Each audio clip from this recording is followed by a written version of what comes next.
Di tahun 90-an, ketika dunia terjebak dalam hiruk-pikuk modernisasi dan pergolakan budaya, muncul sebuah kisah yang mengguncang dan menggugah jiwa. Di tengah kehangatan sebuah keluarga Katolik di kota Arusha, Tanzania, lahir seorang bayi yang kelak akan menjadi sumber hidayah bagi ribuan orang. Nama bayi itu adalah Syaifudin Khalifah. Sejak hari pertama kehidupannya, ada aura misterius yang mengelilingi si bayi ini, membuat semua orang yang merasakan kehadirannya dengan cara yang tak biasa. Syaifudin lahir di tengah kebahagiaan keluarga Dominika dan Prancis, dua orang yang menjunjung tinggi nilai-nilai tradisional Katolik. Mereka bersyukur atas kelahiran bayi laki-laki mereka dan merencanakan sebuah ritual keagamaan yang biasanya diadakan untuk bayi baru lahir.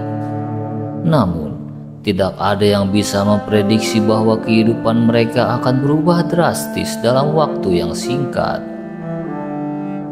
Di usia 2 bulan, saat orang tuanya berencana membawanya ke gereja untuk dibaptis, tiba-tiba suara lembut namun penuh keyakinan terdengar dari mulut kecilnya. "Ibu, tolong jangan baptis saya. Saya adalah orang yang beriman kepada Allah dan Rasul-Nya, Muhammad." Dalam sekejap keheningan menyelimuti gereja, orang-orang bingung dan heran. Ucapan itu bukan hanya mengejutkan orang tuanya, tetapi juga semua yang mendengar. Apa yang bisa lebih mengejutkan daripada seorang bayi yang menolak ritual keagamaan yang selama ini dianggap suci oleh keluarganya? Domitia dan Prancis tidak tahu harus berkata apa. Keringat dingin bercucuran di dahi mereka, dan ketakutan mulai menyelimuti hati mereka. Dalam keheningan, mereka saling bertukar pandang, mencoba memahami apa yang baru saja terjadi. Setelah berbincang singkat, mereka memutuskan untuk membawa pulang bayi mereka dan menunda rencana baptis. Momen tersebut adalah titik balik yang akan membentuk jalan hidup mereka. Beberapa bulan kemudian, saat Syaifudin mencapai usia 2 bulan, ia mulai menunjukkan tanda-tanda ketidakpuasan saat menyusu. Domitia yang khawatir akan kesehatan anaknya segera membawanya ke dokter. Namun, hasil diagnosis menunjukkan bahwa Syaifudin sehat tanpa masalah. Dalam kebingungan, Domitia tidak menyangka bahwa ini hanyalah awal dari serangkaian keajaiban yang akan mengubah hidupnya selamanya. Ketika Syaifudin mencapai usia 4 bulan, keajaiban semakin terasa. Di tengah kebiasaan bayi yang belajar mengucap kata-kata sederhana seperti mama atau papa, Syaifudin mulai melafalkan kalimat-kalimat yang sulit dipahami. Suaranya yang lembut mengucapkan kata-kata yang aneh. Dalam kebingungan, orang-orang di sekelilingnya tertegun. Mereka tidak tahu bahwa yang dibaca oleh Syaifudin adalah ayat Al-Quran. Keluarga dan tetangga Domitia terpesona oleh kemampuan luar biasa ini. Mulai khawatir, apakah anak ini kerasukan setan? Domitia pun mencoba membawa Syaifudin ke pastur, berharap mendapatkan penjelasan. Namun, saat berada di hadapan pastur, Syaifudin terus mengulang ayat-ayat Al-Quran. Situasinya ini hanya menambah kebingungan, tetapi juga rasa ingin tahu orang-orang. Kabar tentang si bayi berbicara ayat-ayat suci mulai menyebar. Di tengah kebingungan datanglah seorang muslim bernama Abu Ayyub. Ia mendengar cerita tentang Syaifudin dan ingin melihat keajaiban itu secara langsung. Ketika Abu Ayyub mendekati bayi itu dan menyaksikan kemampuannya, ia tidak bisa menahan rasa syukurnya.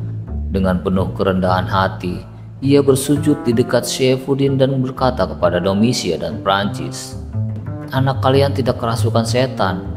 Apa yang dibacanya adalah ayat-ayat Al-Quran. Dia mengajak kalian untuk berbuat taubat kepada Allah." Mendengar kata-kata itu, hati Domitia dan Prancis bergetar. Mereka teringat akan penolakan bayi mereka terhadap baptisan. Apa yang sekarang tampak sebagai tanda dari Allah. Beberapa waktu kemudian, dengan bimbingan Abu Ayyub, mereka mulai menjelajahi ajaran Islam. Prosesnya tidak mudah, mereka mengalami pergulatan batin yang mendalam. Namun, hidayah Allah tidak dapat ditolak. Akhirnya, keduanya memeluk Islam dan Syaifuddin Khalifah menjadi nama baru yang mereka berikan untuk anak mereka, simbol harapan dan transformasi. Dengan keyakinan baru, Syaifuddin tumbuh menjadi anak-anak yang luar biasa. Di usia 1,5 tahun, ia sudah hafal Al-Quran secara keseluruhan, melakukan sholat 5 waktu dengan penuh khusyuk. Keterampilan bahasanya pun berkembang pesat. Pada usia 5 tahun, dia sudah menguasai 5 bahasa: Arab, Inggris, Prancis, Italia, dan Swahili.